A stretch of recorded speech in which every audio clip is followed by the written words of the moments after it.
Fait que, tu sais, toute la théorie du germe, qui est un autre débat, ça, il faut comprendre dans quel contexte ça a été développé, puis etc., puis comment ça nous a amené dans un paradigme dans lequel on est en ce moment, qui nous amène dans les folies pandémiques, etc. Mais ça, c'est un autre débat.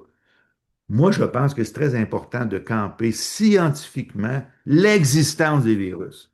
Puis quand je vois des gens qui je vais leur concéder, OK, c'est des très bons communicateurs. Tu sais, Bailey, puis plein d'autres que j'ai entendus. C'est tu sais, Chaillot, puis Jérémy Mercier. Excellents communicateurs. Sauf que, là, je vais leur dire d'une manière peut-être un petit peu brutale, c'est pas parce que tu parles bien que tu sais ce que tu dis. Tu sais. Puis moi, je considère que je peux communiquer très bien, mais j'essaie de faire bien attention de ne pas parler à travers de mon chapeau. Ouais. Je sais que je sais rien. Fait que je ne commencerai pas à dire que ça n'existe pas parce que moi, je pense que ça n'existe pas. Bonne chance, OK?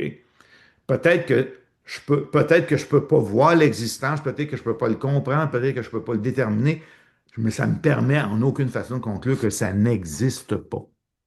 La marche est haute en maudit avant de dire que quelque chose n'existe pas, là.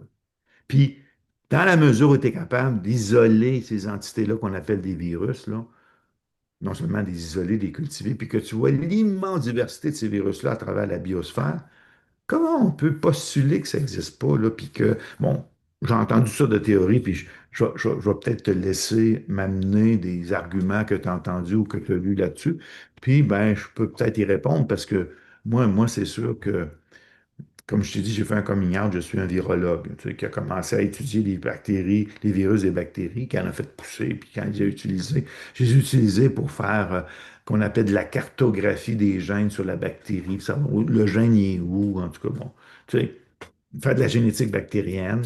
Puis après ça, j'ai utilisé pour les virus animaux pour faire éventuellement du transfert de gènes, comprendre si ce gène-là, je le prends, puis je le mets dans cette cellule-là, ça va faire quoi? Puis si le gène est déficient, puis j'amène un gène qui est fonctionnel, est-ce que je peux soigner la déficience? Bon, tu sais, c'est le concept de la thérapie génique. Fait que, si on veut commencer à me dire que les virus, ça n'existe pas, là, ben là, écoute, là, c'est quoi tes évidences? Ça n'existe pas, là.